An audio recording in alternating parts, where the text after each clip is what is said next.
Time for some real talk. Leslie Marshall, syndicated radio talk show host and Fox News contributor. Lars Larson, syndicated radio host for Compass Media Networks. All right, Leslie, these two websites, BenghaziCommittee.com is one of them. Interesting timing that they're popping up. Is this damage control for Hillary Clinton?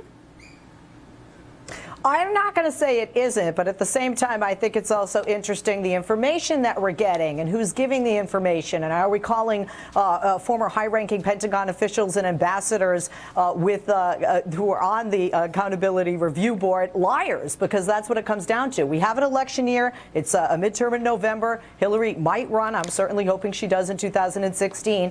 So I'm not surprised this is happening, and I think it's necessary. I think the truth speaks for itself. I don't feel that 5 independent investigations with bipartisan groups of senators, you know, like I said, the high-ranking individuals like McMullen and Pickering are based on lies with boxed documents from a guy named Maxwell. I hear you. I hear you, Leslie. But why would these websites pop up now today, Lars? And they go on to say that they will provide detailed, rapid response to any attacks. Why?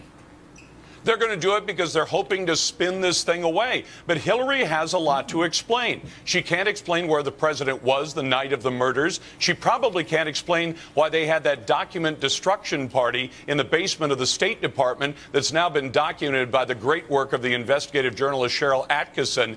She can't explain any of that. So the best they can do at this point, if Hillary hopes to preserve her chances to run for president, is try to spin them just as hard as they possibly can to say, in effect, what the Secretary of State said. What difference does it make at this point? Well, Leslie, why would they put these websites up? I mean, is there anything that they're worried about?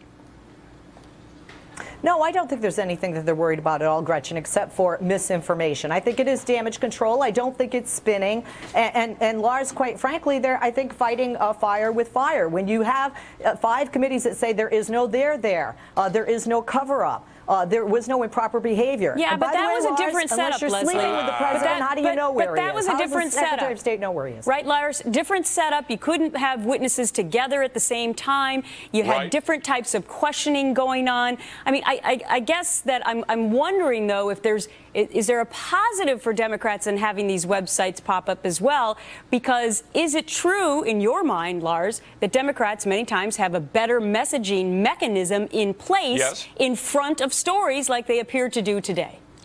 They have had that because they have most of the mainstream media, other than Fox and conservative talk radio, out there carrying water for them. But remember, the folks who've been asking the questions to a large extent up till now have been, as far as I'm concerned, the JV. Wait till you bring in the varsity, Gowdy and Chaffetz. Wait till Gowdy and Chaffetz start asking real questions and taking those witnesses right into the corners where they ought to be and demanding that we get answers as to why an American ambassador was murdered, why Americans were horribly wounded and injured that night, and why the president and his cronies tried to spin a story, including Secretary Clinton, this false narrative about the videotape being to blame. Well, it's very interesting, and we're not laughing about.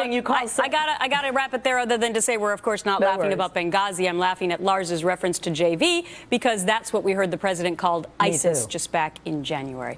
Lars and Leslie, the double L's today. Thanks so much.